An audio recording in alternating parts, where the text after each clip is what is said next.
کاوش مدیا. So Trump's actions on Iran, first eliminating the JCPOA, the joint agreement that was settled. Notice, incidentally, this violates international law. That was an agreement authorized by the United Nations Security Council. Trump says, fine, I don't want it. Somebody else created it, it's out. That, of course, increases tensions. It leads predictably to Iran's so far pretty mild reactions, but they could extend. The murder of Soleimani, which is greatly praised in the United States, is an extraordinarily dangerous act. Nothing like that happened during the Second World War or during the Cold War.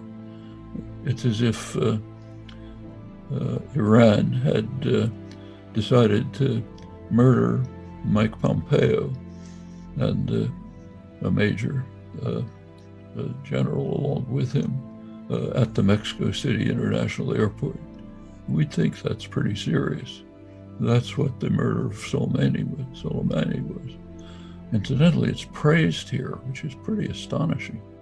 Shows how extreme the internal assumption is that the United States is a rogue state which has nothing to do with international law or obligations. We do what we like. It's accepted pretty much across the board. But actions like that and further actions are increasing tensions. Some incident in the Gulf, even by accident, could blow up, could lead to an Iranian reaction, which in turn could lead to a U.S.-Israeli bombing of Iran. Israel's just itching to do it. It's been hoping to be unleashed for a long time. Now, that could lead to Iran's immediate destruction of the world's major energy reserves. It's not an exaggeration. They happen to be in northeast Saudi Arabia, right on the Iranian border. Iran already demonstrated with Houthi attacks that it has the capability to do that. Suppose they do it. Suppose that Hezbollah rockets start bombings, attacking Tel Aviv and Haifa. Institute a nuclear weapons-free zone in the Middle East. How hard is that? The Arab states are strongly in favor of it. They initiated that appeal 25 years ago. They're even threatening to break out of the NPT if that isn't installed. They're in favor. What about Iran? Strongly in favor of it. It's been calling for it for years. Okay, that's Iran. How about the Global South, the G77, the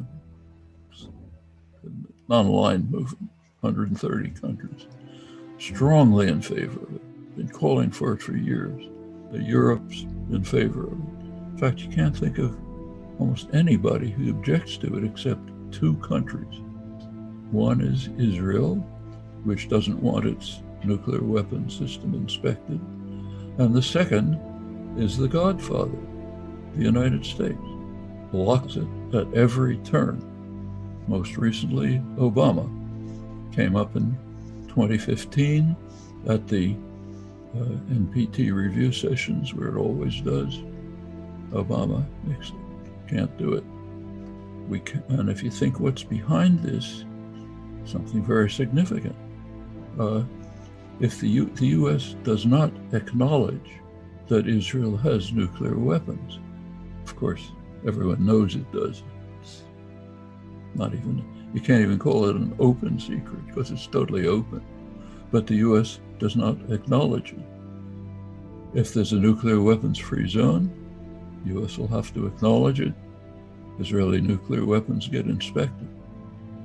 That brings up other issues, such as the United States law, Symington Amendment, for example, which bars aid, military, even economic aid, to countries that have produced nuclear weapons outside the NPT framework. Nobody the Democrats don't want to open that spigot. That they don't want to say, let's look at that. You could argue the legalism, but even opening that question indicates what I think has always been true, that U.S. aid to Israel is illegal under U.S. law. Okay, no other considerations. U.S. law. Well, that's something that elites don't want to open up. آنچه در مورد ما میگویند